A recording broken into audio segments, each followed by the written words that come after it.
If you found out your husband had a lover, what would you do? As for me, I went to find that person with nothing but hatred in my heart. But after just one short conversation, I realized something horrifying. We were both in love with the same man, and neither of us had ever truly been his choice. I woke up in the wide, cold room, the other side of the bed still smooth, as if no one had ever lain there the night before. My phone had no messages, though I knew I'd been waiting for one since the moment I fell asleep. The clock reads 6 in the morning, sunlight cutting through the thin silk curtains and falling across the empty space where Yuchen should have been. I reached for my phone and called his personal assistant, but all I got was a busy signal over and over. This was already the third time this month, the same kind of sudden business trip, the same long silence afterward with no explanation at all. I sat up, pulled the curtain aside, and looked down at the garden where the gardener was trimming the white rose bushes Yuchen himself had once picked out for me. Back in the days, he still knew how to make me believe him. That same night on the other side of the city, Anne's phone buzzed at 11:47. Just one short message, cold as an order. Get ready. 30 minutes.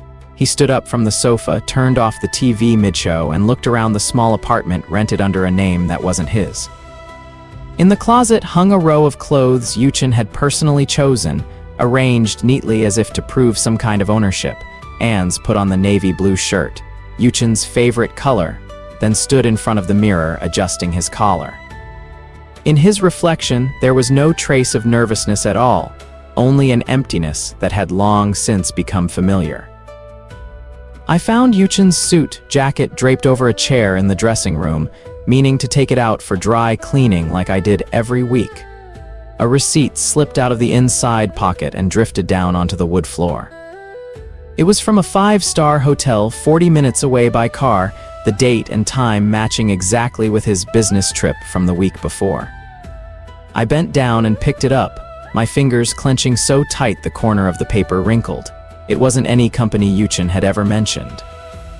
I folded the receipt and tucked it deep into the drawer of my vanity, beneath a silk scarf I rarely touched, not ready to face it yet, but no longer able to pretend I hadn't seen it either. At that same moment in the secret apartment, Yuchen walked in without knocking, tossing his coat over the back of a chair as if this were his own home. Anze quietly poured him a glass of whiskey and sat down beside him, waiting for even a passing question. Nothing came. Yuchen's phone kept ringing and he answered call after call while waving a hand at Anze to stay quiet. 20 minutes passed like that, then he stood up, leaned down to kiss Anne's forehead out of pure habit, and left without looking back once. The door slammed shut behind him. Anze sat alone in the middle of the elegant but cold room, Yuchen's whiskey still untouched on the table. That evening Yuchen came home, a strange perfume still lingering on his collar. I stood blocking the bedroom door and looked straight into his eyes. Where have you been all week? He froze for exactly half a second, then stepped forward, wrapped his arms around me, and kissed my lips before I could say another word. How about I take you to Bali at the end of the month? A line so familiar I'd lost count of how many empty promises it made. I let him hold me, my eyes fixed on the empty space over his shoulder, no longer believing any of it, but still not brave enough to pull away. After Yuchen left, Anze sat alone in the elegant but cold room. He picked up the untouched glass of whiskey on the table, turned it gently in his hand, watched the amber liquid swirl under the yellow lamplight, then set it back down without taking a single sip. He thought about the past few weeks, about the times Yuchen had dropped by for barely 20 minutes, always on specific nights, always right after a short phone call from someone whose name he'd never been told. There had never been a long dinner, never a morning waking up beside each other, only brief silences cut short by a ringing phone. He wasn't a lover, and he certainly wasn't Yuchen's official partner. He was only ever called in to fill a gap whenever the other person was tired or too busy. Anze had suspected this truth for a long time, had felt it in every rushed embrace, every kiss pressed to his forehead instead of his lips. But tonight, for the first time, he let it ring out clearly in his mind with no way left to avoid it or lie to himself any longer. He stood up, walked out to the balcony, looked down at the stream of cars below, and wondered how much longer he could keep enduring a relationship like this. After the night, I found the hotel receipt hidden in the suit jacket pocket. I no longer had the patience to wait for Yuchen to confess anything on his own. I hired a private investigator through an old friend's referral, paying in cash to leave no trace that could be traced back. 3 days later, a brown envelope arrived by mail, no sender's name, only my home address written by hand in neat letters. I carried it up to my room, shut the door tight before opening it, my hands trembling slightly, unsure what I was about to face. Inside was a stack of photos shot from a distance with a telephoto lens. Yuchen's familiar car parked in front of a luxury apartment building I'd never heard of, and the silhouette of a young man stepping out of the passenger seat. His face partly hidden by hair falling across it under the dim yellow streetlight. I sat frozen on the sofa for a long time, flipping through each photo slowly, feeling the ground beneath my feet crack apart, piece by piece, until there was nothing left to stand on. The company's year-end party was held in the grand hall of a 5-star hotel, crystal chandeliers glittering off hundreds of champagne glasses carried around the room by waiters. I stood near a window, keeping my practiced social smile in place while my eyes kept searching through the noisy crowd for Yuchen. A young man approached, holding a glass of red wine, smiling politely before striking up a conversation about the chamber orchestra playing in the corner. He was tall, dressed impeccably, but there was something in his eyes that made me feel not entirely at ease amid the glamour around us. It was Anze, though I had no idea what his name was at the time, only sensing a vague familiarity in the way he stood, and the way he kept glancing toward the entrance, as if trying to avoid someone who might walk in at any moment. We talked for nearly half an hour, drifting through idle topics, work, the changing weather, the wine being poured that night. He had a gentle, unhurried way of speaking, sometimes pausing mid-sentence as if weighing something he wasn't ready to say. I found it strange, in a party full of fake smiles and hollow business talk. This was the first time in a long while I'd felt truly at ease talking to a stranger. No guardedness, no need to perform a role. He looked at me with a similar expression, as if he too were finding something familiar in me that he couldn't quite name. A strange kind of understanding formed between two strangers, as if we both carried the same hidden sorrow that neither of us had yet found the courage to speak aloud. In the middle of our unfinished conversation, Yuchen appeared from behind, taking my arm and introducing me to a few important business partners with his usual professional ease. The smile on his lips was so perfect that no one could have noticed anything wrong. As he leaned down to whisper something in my ear about leaving early, I caught a familiar scent lingering on his collar, a warm, faintly sweet perfume, different from the one I smelled on him every day. I froze for a second, searching my memory for where I'd smelled it before. Then I realized, my heart pounding, it was the exact scent still clinging to Anze from just minutes earlier, when he'd stood close to me talking. The same perfume, the same intensity, as if the two men had just walked out of the very same place only moments ago. I confronted Yuchen that very night, laying the photo on the dinner table in front of him. My hand trembled slightly as I pushed it toward him, my voice fighting to stay steady despite the shaking underneath. "Explain this to me. Who is this man?" Yuchen looked down at the photo, his expression not changing the way I'd expected it to. There was no familiar denial, no smooth excuse like all the times before. He just sat there in silence, his eyes drifting away from me toward the dark yard outside the window. That silence stretched on until I felt like I couldn't breathe, far more painful than any smooth lie he'd ever told. At least a lie would have given me some excuse to keep deceiving myself a little longer. But this silence could only mean one thing, and I understood exactly what that meant from the very moment he lowered his head. 3 days after the party, a message came through to Anne's phone from a completely unfamiliar number. No saved name, no clue at all as to who had sent it. The message read simply, "We need to talk," followed by a specific address that he recognized immediately as Muyang's estate. Anze sat staring at the screen for a long time, his finger sliding back and forth over the message without daring to tap anything. Was this a trap, he wondered, or was this the thing he'd vaguely sensed coming for a long time but had always avoided facing? He thought about deleting the message, pretending he'd never received it, going on living in the same familiar loop of midnight calls. But some part of him, the part exhausted from living like a nameless shadow for so long, wanted to know the truth to the very end, no matter how brutal it turned out to be.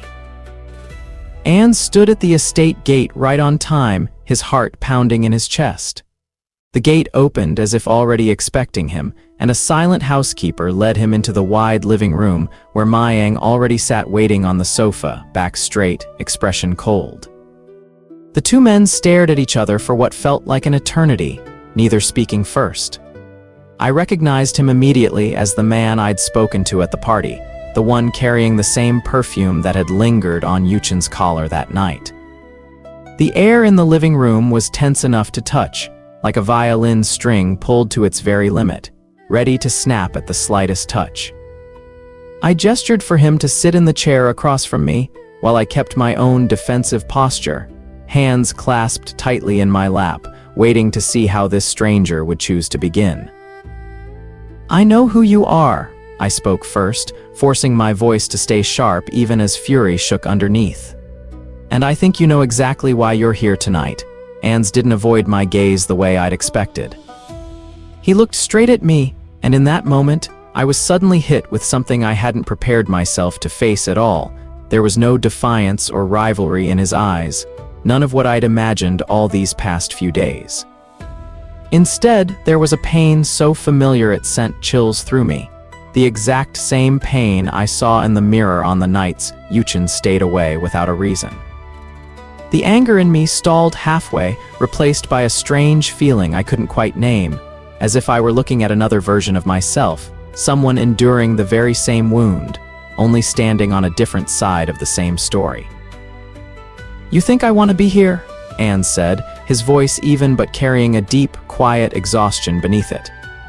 "I'm just the one who gets called in whenever he's tired, whenever he's busy, whenever he can't handle whatever it is that man wants." He told me slowly, word by word, about the midnight calls, about the apartment rented under a stranger's name, about the times Yuchen would drop by for barely 20 minutes and vanish without a word of goodbye. His voice shook at certain points, but not a single tear fell, as if this pain had grown so old there were no tears left to cry over it. I sat and listened in silence, each word he spoke cutting deeper into my own wound. This wasn't the enemy I needed to confront. This was another victim, just like me, of the same man who had learned to lie smoothly enough to make us both believe we were special. I sat and looked at Anze for a long time after he finished speaking, feeling the anger I'd carried for him slowly dissolve, replaced by a slow but undeniable clarity. The man sitting in front of me wasn't the one who had stolen my happiness. He was just another piece on the same board Yuchen alone controlled. "I'm sorry," I said, my voice much softer than it had been at first. "I meant to unleash all my anger on you, but you're not the one to blame." Anze nodded slightly, his eyes softening a little, as if he too had just set down a burden he'd been carrying the whole way here. We had both loved, or believed we loved, the same man who had learned to split his false affection just evenly enough between two places that neither of us could ever gather proof to speak up. Realizing that, a strange kind of alliance began to form between us, even though only hours earlier we had been complete strangers. We spent the next 2 hours sitting side by side on the living room floor, laying out everything each of us had quietly gathered. I brought out the hotel receipt along with the photos from the private investigator, while Anze pulled up his phone, scrolling through a long string of short, cold messages Yuchen had sent him over the months. We cross-checked every date, every location, piecing together Yuchen's schedule in a way neither of us had ever had enough fragments to see the full picture before. His sudden business trips turned out to align almost perfectly with the nights Anze received his summoning texts. The picture that emerged grew clearer and crueler than anything I could have imagined. A meticulously arranged system in which Yuchen rotated between the two of us like managing a piece of personal property. Nothing more. Anze looked at me in silence, and I could only clench my fists, nausea rising up my throat. "We could keep living like this," Anze said, breaking the heavy silence, his voice suddenly hardening. "Or we could do something with what we're holding."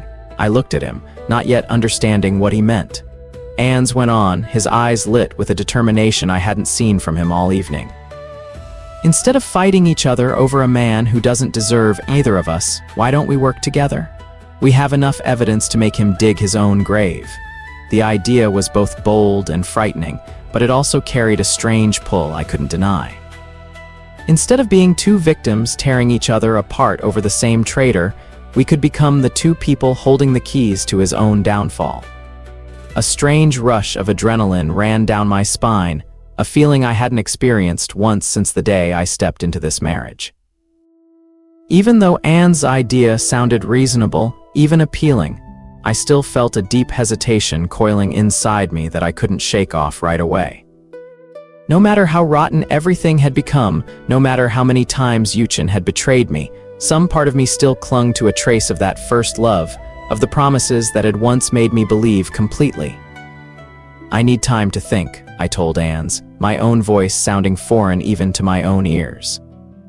Betraying a love, even one already dead, was never easy, as if I were burying a piece of myself along with it. Anze nodded, not showing any impatience or pressure for me to decide right away. "I understand," he said quietly. "This isn't a decision to make in one night." He stood up to leave, leaving me alone with the tangled mess of thoughts tearing through my mind. That night I couldn't sleep, not even for a minute, lying in the wide bed that now felt colder than ever. Memories of the early days with Yuchen kept flooding back, the smile he'd saved just for me on our first date, the way he held my hand crossing the street as if afraid I'd trip, the sweet whispers he used to say in my ear every night before sleep. But mixed in with those were images of the hotel receipt, the strange perfume on his collar, the hollow look in Anne's eyes as he described the midnight calls. Two opposing streams of memory kept pulling against each other in my head, making me toss and turn again and again, unable to find a position comfortable enough to fall asleep. I stared up at the dark ceiling, wondering if I would be betraying my own love by deciding to join forces with Anne's. But then the images of lonely nights, empty promises, and being brushed off with a hurried kiss rose up again. And I knew, no matter how much it hurt, I could not keep living inside this lie for even one more day. 3 days later, Anze texted me to come to the secret apartment one afternoon when he was certain Yuchen was tied up in a meeting at the company. He led me into a small study inside the apartment, where a mini safe hid behind a wall painting, something Yuchen had once asked him to hold onto a few important documents not long ago. I stood guard at the door, my heart pounding in my chest, ears straining to catch the faintest sound out in the hallway while Anze carefully entered the code he'd quietly memorized from standing beside Yuchen so many times. The safe door popped open with a soft click, revealing a thick stack of documents alongside a few small storage drives. Anze flipped quickly through page after page, his eyes locked onto rows of numbers and the names of unfamiliar shell companies. "Look at this," he whispered, showing me a suspicious share transfer agreement. I took it, photographing each page with my phone, my hands still shaking with nerves, while Anze stood beside me, occasionally glancing out the window to make sure no one was approaching the apartment. We left the secret apartment 15 minutes apart to avoid being seen leaving together, then met up again at a quiet cafe tucked away in a small alley, a place almost no one in Yuchen's circle had ever set foot in. Anze was already seated at the back corner when I walked in, 2 cups of coffee already ordered. I sat down across from him, struck by a strange feeling of realizing I no longer held a shred of suspicion toward the man who had driven me nearly mad with jealousy just days before. Now, between us, there was only a strange kind of trust, built on the foundation of the same pain and the same goal. "We need a concrete plan," I said, pushing my coffee cup aside to clear space on the table. Anze nodded, pulling out a small notebook and beginning to sketch out what we needed to do next. No longer enemies, no longer two separate victims, we were now allies, moving toward a single shared target. While reviewing the documents we'd photographed from the safe, I discovered something that sent a chill down my spine. There was a series of irregular disbursements pulled from the company's investment fund, disguised under labels like external relations expenses and client engagement. But the amounts and frequency matched suspiciously well with the nights Yuchen visited Anne's apartment. I sat frozen in front of my laptop screen, zooming in on line after line of figures to make sure I wasn't misreading anything. This wasn't just emotional betrayal. Yuchen was abusing his power within the company to fund both secret relationships, turning the shareholders' assets into a tool for his own personal desires. I called Anze right away, my voice shaking with fury and excitement all at once. "You need to see this," I said, sending screenshots through instantly. This was no longer just a matter of personal feelings. This was criminal evidence that could bring Yuchen's entire career crashing down in front of the board and the media. We met again the following evening, this time at Anne's place, a safer spot to discuss the details without fear of Yuchen showing up unannounced. The table was covered with papers, photos, and a small whiteboard Anze had bought to map out each step of the plan. "We need two things," I said, picking up a marker to write on the board. "First, enough evidence to force the board to act. Second, enough reach that the media can't ignore or bury this story." Anze nodded in agreement, adding the names of a few well-regarded financial journalists he knew from his previous work. The plan slowly took shape hour by hour. Anze would continue gathering evidence from the inside, pretending everything was normal so as not to alert Yuchen, while I would quietly prepare the legal paperwork and find the right moment to approach the press. Both of us understood clearly, once we began, there would be no turning back for any of the three of us. In the days that followed, Anze completely changed his behavior around Yuchen.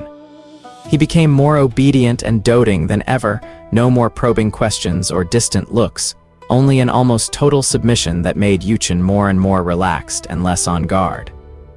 He began texting Yuchen every day to check in, preparing Yuchen's favorite dishes whenever he knew he'd be stopping by, even acting cheerful about being limited to short visits. Yuchen, already used to this kind of devotion, never once suspected that anything unusual was happening behind that obedient facade. As Yuchen's guard steadily dropped, Anze used every distracted moment to keep gathering more information, memorizing more passwords, photographing more documents whenever the chance arose. This perfect cover became the key that brought us closer to the final stage of the plan, all while Yuchen remained completely unaware. I began playing the role of the perfect wife in the public eye, appearing beside Yuchen at social events with a radiant smile I'd practiced carefully in front of the mirror each morning. No one could have guessed that behind that happy facade, a meticulous plan was being built day by day. I paid more attention than ever to our image as the perfect couple, actively suggesting we attend charity galas and product launches together, wherever press cameras were always waiting to capture every moment. Yuchen was visibly pleased by the change, growing even more convinced that my earlier suspicions had just been a passing bout of jealousy that had blown over. Every time I walked the red carpet on his arm, every time I smiled through an interview about the secret to a happy marriage, a bitter feeling I couldn't quite describe rose up inside me. But I knew that every moment of this performance was buying precious time for Anze and me to finish piecing together the final parts of the plan, before the curtain finally came crashing down. I arranged an intimate dinner at home, inviting an old friend working as a financial journalist at a major newspaper, someone I'd known since university and had kept in touch with over the years. Yuchen suspected nothing when I introduced it as just an ordinary get-together between friends. During the conversation, I skillfully wove in a few seemingly casual questions about recent corporate scandals the press had been investigating, watching my friend's reaction carefully. I didn't reveal anything specific, only planted a small seed of doubt, enough to spark the professional curiosity of an experienced journalist. If you ever come across anything interesting later, come find me first. My friend joked on the way out, having no idea that offhand remark would become an important promise in the weeks to come. I saw her to the door, quietly telling myself the first seed had been planted exactly where it needed to be. Yuchen began sensing something off in the air around him, though he couldn't pinpoint exactly what it was. There were glances from junior staff that seemed more scrutinizing than usual, meetings where a few older shareholders suddenly started asking sharper questions about the company's cash flow. But his overwhelming confidence in his own power and status quickly pushed those vague misgivings aside. He told himself he'd built this empire from nothing, had weathered countless storms in the past, and there was no reason a random flicker of unease could possibly shake his position now. That evening, Yuchen still calmly left the office to visit Anze at the secret apartment as usual, completely unaware that this very complacency was steadily pulling him closer to the trap that the two men he once considered his personal property were quietly setting around him. Anze used that evening to carry out the next step of the plan. While Yuchen was in the shower, he quickly copied several important files from the personal laptop Yuchen sometimes brought to the apartment, files containing email exchanges with business partners of dubious reputation. Anze's hands shook slightly as he worked, his ears straining to track the sound of running water in the bathroom, ready to shut off the screen the instant he heard any sign Yuchen was about to step out. The small USB drive sat snug in his palm, holding what could become the decisive evidence for the entire plan. The moment the water stopped, Anze quickly closed the laptop, set it back exactly where it had been, and sat down on the sofa with a calm expression as if nothing had happened at all. When Yuchen emerged in a bathrobe, Anze was already smiling, offering him a glass of wine he'd prepared in advance, not a single flicker of unease showing on his face. A few days later, while chatting casually with Yuchen's longtime personal assistant at a cafe they happened to run into each other at, Anze skillfully let slip a small detail about Yuchen's schedule that he shouldn't have known if he were merely an outsider. The assistant paused for a moment, a flicker of surprise crossing her face before she quickly regained her usual composure. "How do you know about that?" she asked, her voice full of suspicion. Anze only smiled gently, offering a vague explanation about hearing it from a mutual friend, enough to soothe her curiosity for the moment, but also enough to plant a seed of doubt in her mind. After that meeting, Anze called me right away to recount the whole exchange, his voice a mix of worry and excitement. "That assistant is starting to notice," he said. "She might just be the insider who helps us when everything finally breaks." I listened, feeling clearly that our plan was gaining momentum on exactly the right track, even though plenty of risks still lay ahead. I met with my personal lawyer at his office one morning while Yuchen was away on a business trip. He was someone I'd known since before my marriage, one of the few people whose trust I'd managed to keep completely intact through all these turbulent years. I handed him the entire file I'd quietly gathered, photos from the private investigator, copies of suspicious financial transactions, along with detailed notes on times and locations I'd compiled myself over the past few weeks.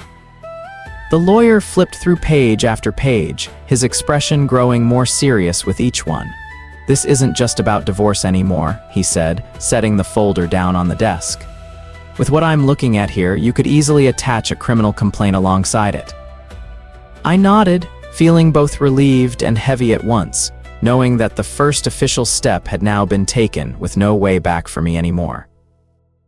At a party celebrating the company's new project, an elderly shareholder happened to walk past Yuchen's private office when the door was left slightly ajar instead of fully closed. He was about to knock and greet him when he froze, hearing Yuchen's voice on the phone carrying a tone completely unlike his usual one, urgent and faintly threatening. The words drifting through the gap in the door made him go rigid. Enormous figures, the names of several offshore shell companies, and a line that sent a chill through him. "If this gets out, we're all finished." The shareholder quietly stepped back, not daring to knock anymore, his heart racing at having accidentally overheard something far beyond anything he'd ever imagined about this talented young chairman. He left the party earlier than planned, his mind reeling from what he'd just heard.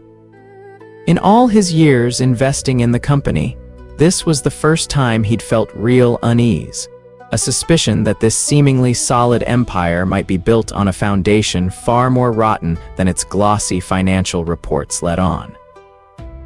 That evening, Anze returned to Yuchen's private office at the company under the pretext of dropping off some documents, an excuse he'd prepared in advance.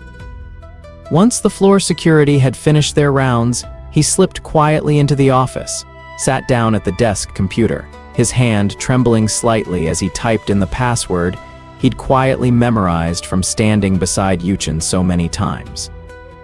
He plugged the small USB drive into the port and began copying a batch of sensitive financial files in near-total darkness, only the glow of the screen lighting his tense face. Every second felt like an entire century, his ears straining to catch the faintest sound in the hallway outside. Just as the copy progress bar neared completion, footsteps echoed near the door, along with a flashlight beam sweeping across the glass.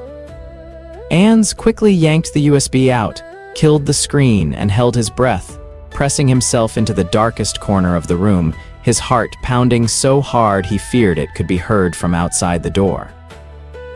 A few days later, Yuchen called an emergency internal meeting with the company's cybersecurity team after discovering signs of unauthorized access to the financial database that very night. He sat at the head of the table, his face dark with fury, demanding an immediate investigation into who was behind it. "There's definitely a traitor inside this company," Yuchen said, his voice cold as ice, his eyes sweeping across everyone in the room as if searching for a flicker of guilt on someone's face.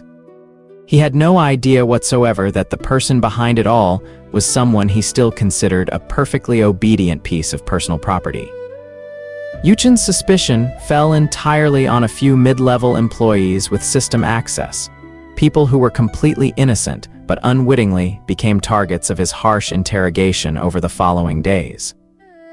Meanwhile, Anze continued playing the devoted partner, feigning concern for Yuchen every time he complained about the incident, not letting a single sign slip that might raise suspicion toward himself.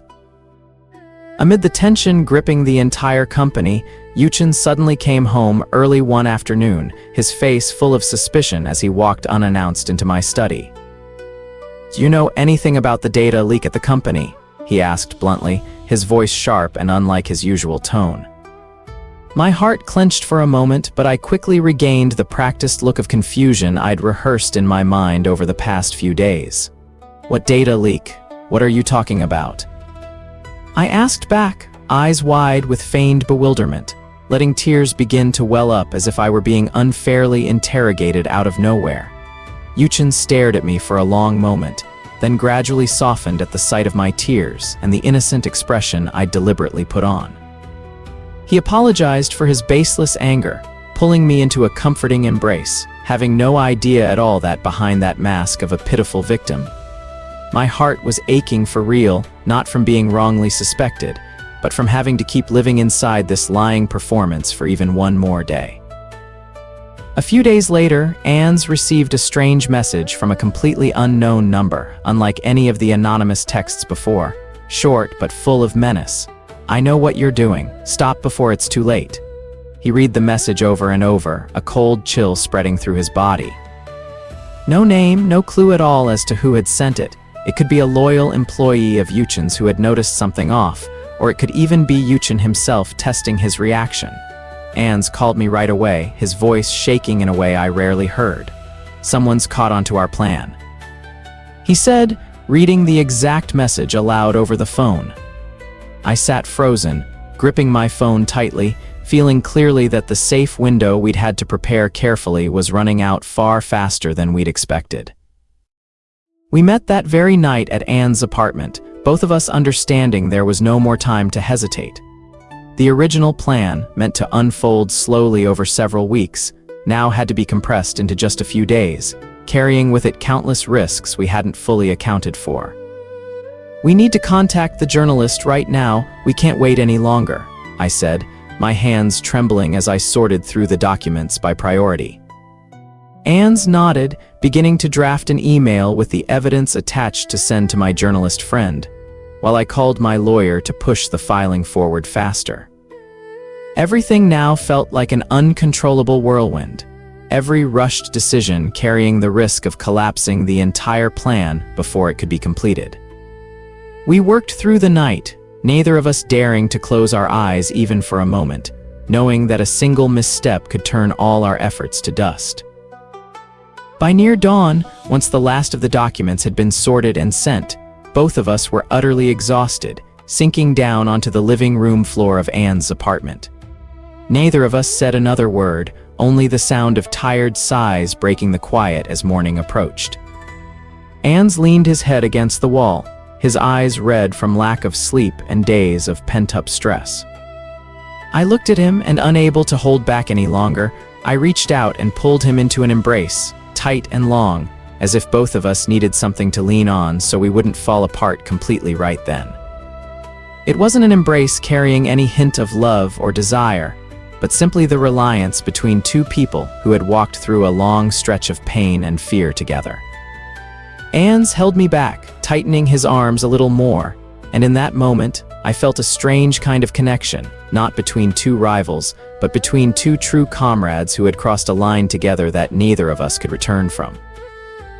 The following afternoon, Yuchen discovered traces of unauthorized data copying from his private office computer, after the cybersecurity team reported back with more detailed findings. Fury erupted inside him like an uncontrollable fire, and he slammed his hand down on the desk hard enough to rattle the laptop. He called immediately, his voice cold and full of menace, summoning both me and Anze to the main estate that very night, giving no explanation, only a firm order that both of us be there on time.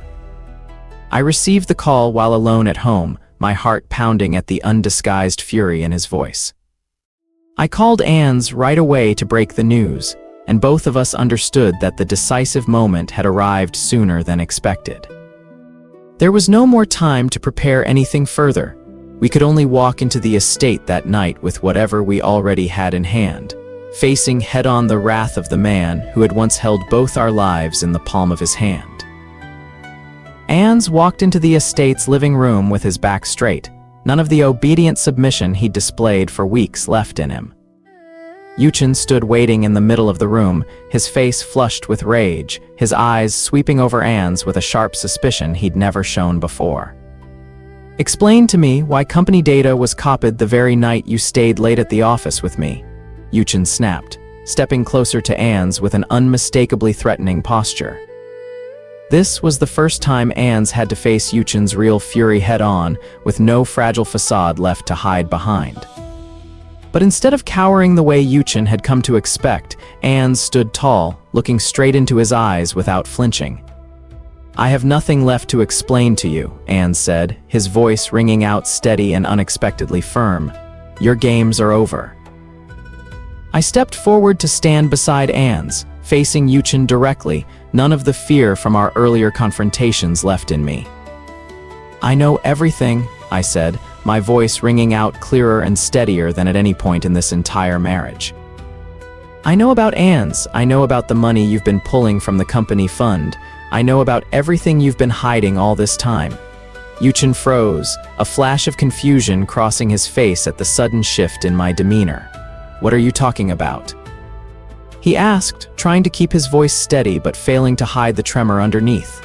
"And I'm not alone," I continued, glancing over at Anze standing firm beside me. "Did you think you could keep lying to both of us forever? Your game ended a long time ago, you just haven't realized it yet." Yuchen stepped back half a pace, and for the first time in this entire marriage, I saw a real flash of panic flicker in his eyes. Yuchen's initial panic quickly turned into ruthless anger, true to the nature I'd witnessed in his harshest business meetings. "You think you can stand against me?" he snarled, stepping closer with clear menace. "I could destroy both of you with a single phone call." He turned to me first. "You think leaving me gets you anything? Not a cent of assets, not a single job that would dare hire you once I've spoken. Then his eyes shifted to Anze, his voice turning even more venomous. And you, I could make sure you never find a decent job in the city again.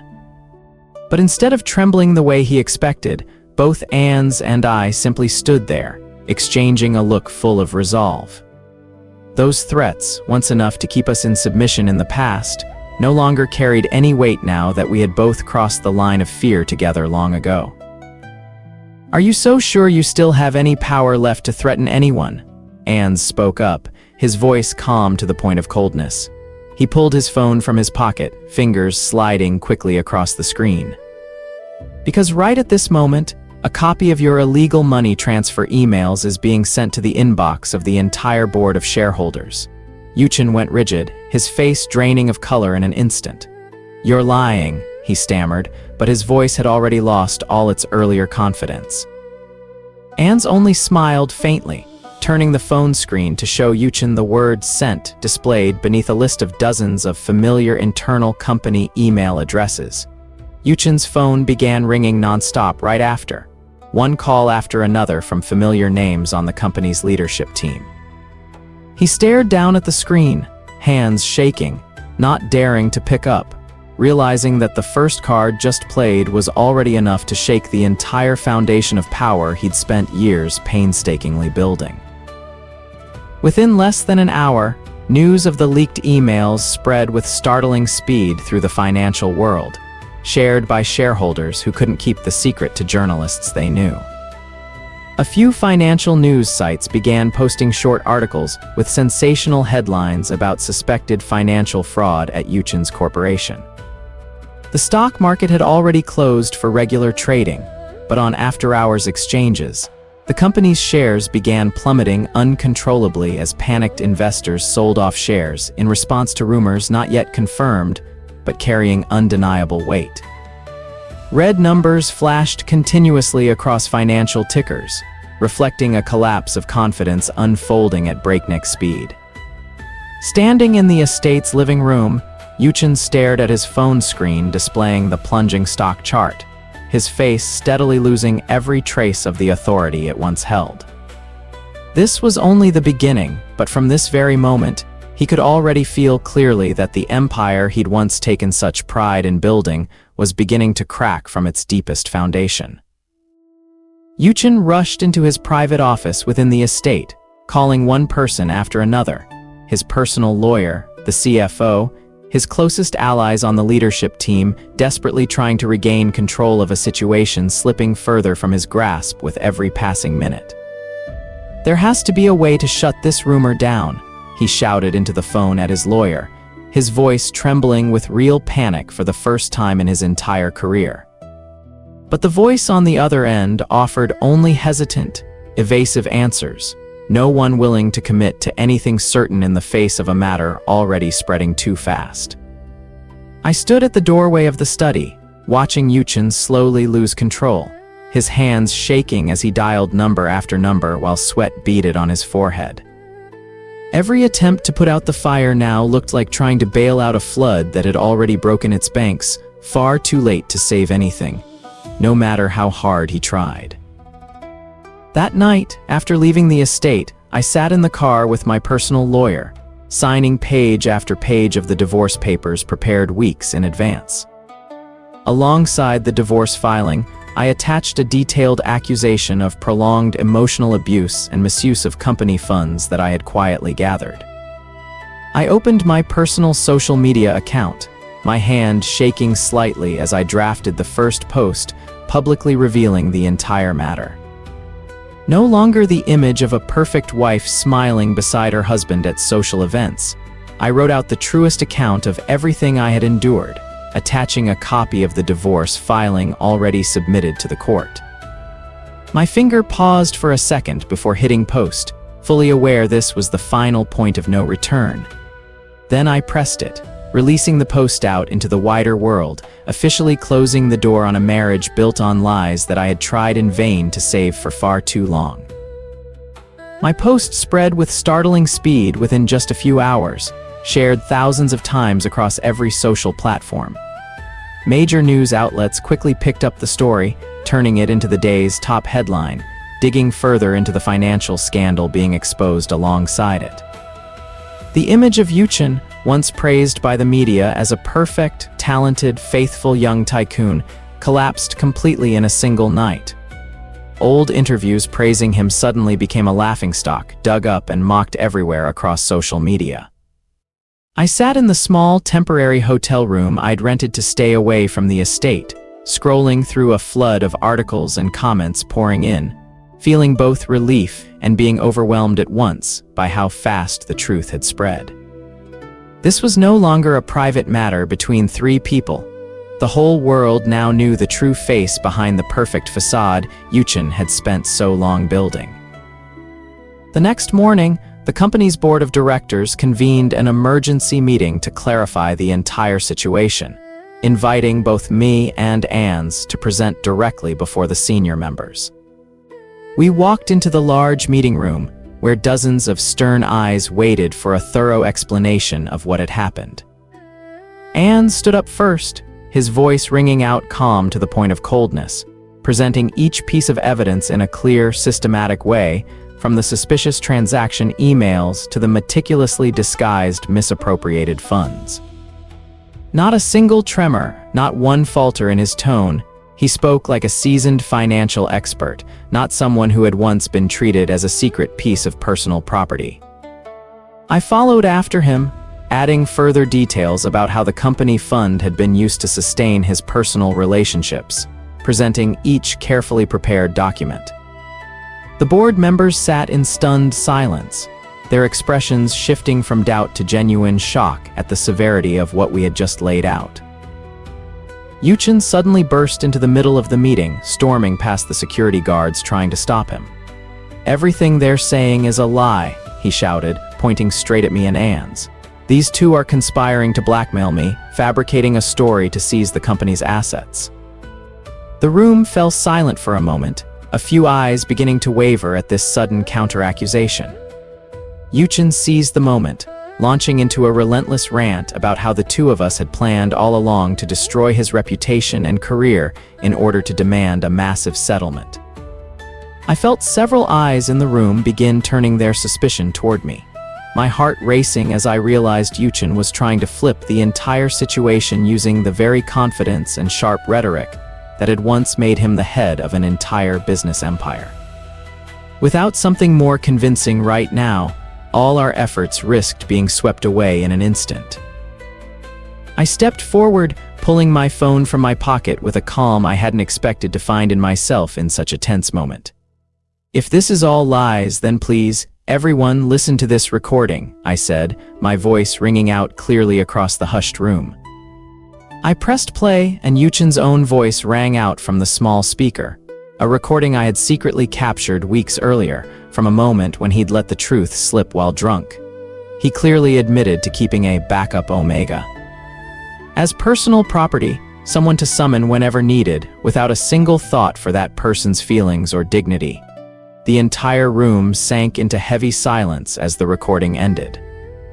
Yuchen stood frozen in the middle of the room, his face utterly drained of color, no excuse left that could possibly be spoken. Every eye in the room now turned toward him with undisguised contempt, marking the official moment of collapse for a man once held up as the perfect model in the business world. Over the following days, the wave of public outrage kept rising without end, and Yuchen's longtime business partners announced one after another that they were cutting ties to protect their own reputations. Divestment notices appeared one after another across financial news sites, each departing name triggering a fresh drop in the stock market. Those who had once fawned over Yuchen at lavish parties turned their backs quickly, no one wanting to get tangled up in the scandal now casting a shadow over the entire business world. His phone gradually fell silent. Calls that had always been answered instantly now met only with dead signals or rejected calls.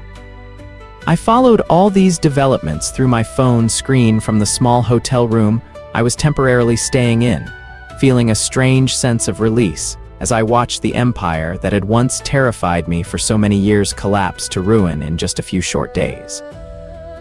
The board of directors convened another emergency meeting just a few days after the incident in the large conference room, this time leaving no room for any excuse from Yuchen. Members spoke one after another, their tone unified in firmness and resolve in the face of undeniable evidence already presented. Yuchen sat at the far end of the table, his face gaunt compared to the confident, powerful image he'd always projected, trying to offer a few final words of explanation that no one bothered to listen to anymore. The vote came quickly, with nearly unanimous agreement among the members to remove him from the chairmanship immediately. The newly appointed acting chairman read the official decision aloud, each word landing like the final nail driven into Yuchen's career. He stood up without another word and left the meeting room amid the heavy silence of everyone who had once respected and obeyed him. I stood in the main lobby of the company building that afternoon, witnessing a scene I could never have imagined just weeks earlier. 2 security guards escorted Yuchen out of the building, a cardboard box in his arms holding the few personal belongings left from his private office. His eyes met mine briefly as he passed through the lobby, none of the authority or arrogance from before left in him, only an emptiness and shame clear on his face. I stood still, saying nothing, only quietly watching the man who had once held my entire life in his hands now being pushed out the door by the very empire he had built. The building's large glass doors closed behind Yuchen, leaving him standing alone outside under the harsh afternoon sun, isolated amid the indifferent flow of people on the sidewalk. I turned and stepped into the elevator, feeling the darkest chapter of my life finally closing for good. That same afternoon, Anze returned to the backup apartment one last time, carrying a few cardboard boxes to pack up the sparse personal belongings he'd brought there over the years. He moved through each corner of the apartment slowly but decisively, with no trace of attachment to a space that had witnessed so many lonely nights of waiting.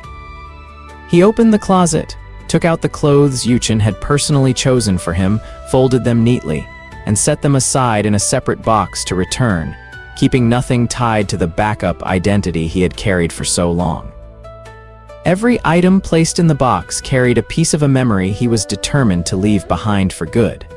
As the apartment door closed for the final time, Anze didn't look back once, walking straight down the hallway with the boxes in his arms toward the elevator without a moment's hesitation.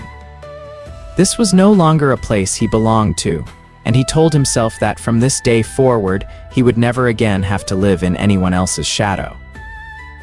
That night, my phone rang with a call from Yuchen's number, something I hadn't expected at all after everything that had happened. I hesitated for a moment before deciding to answer, curious what he could possibly still have to say to me now. Please.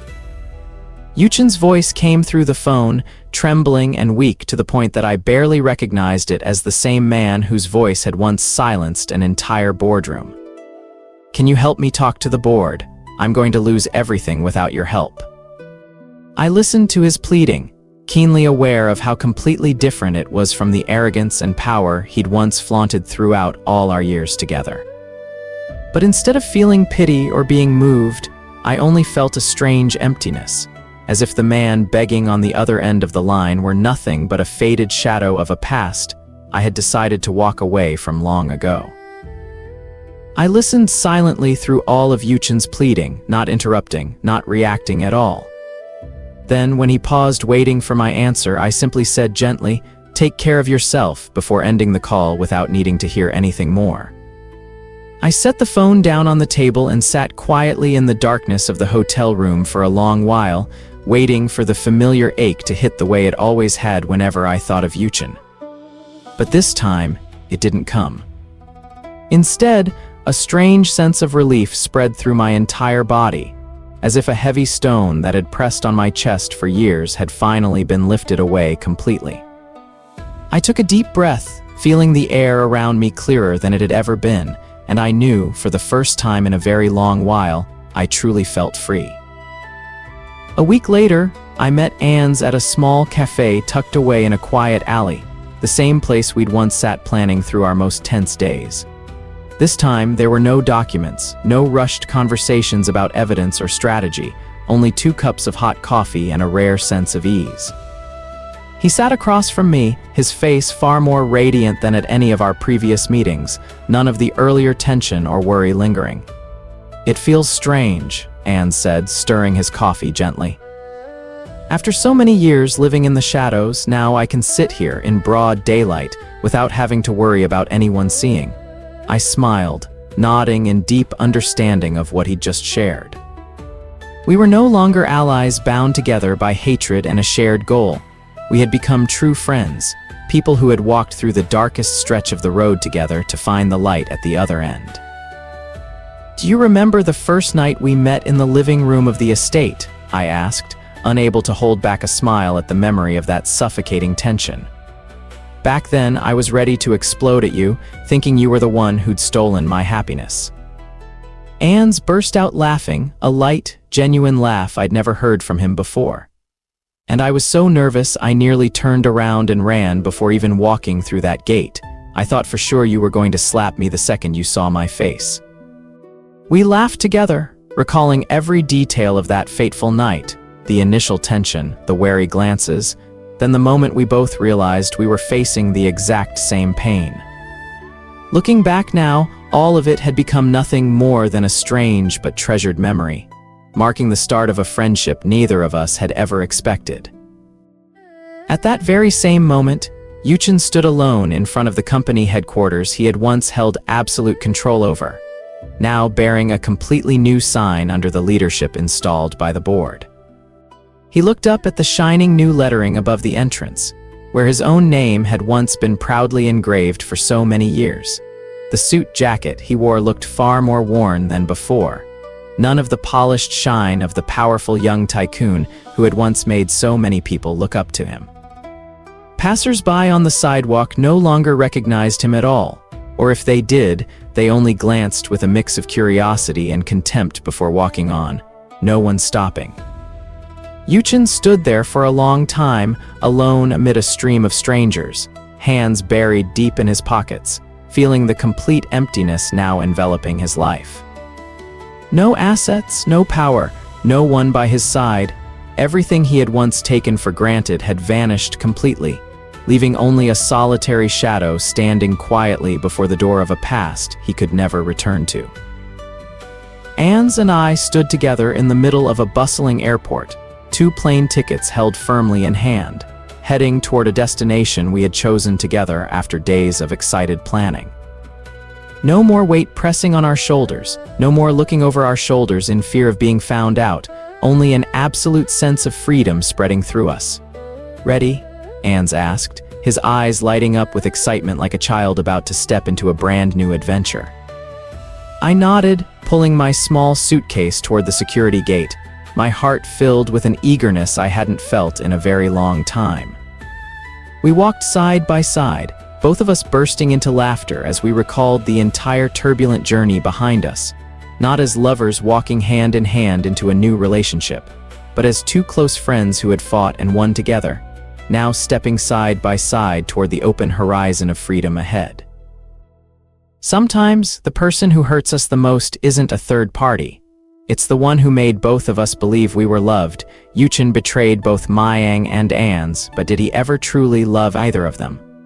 Or was it all nothing but selfishness and possession? If you were Muyang after learning the whole truth, would you choose to divorce him immediately or give Yuchen one more chance? And if you were Anze, could you ever forgive being nothing more than the substitute for all those years? And who do you think is the most pitiable person in this story?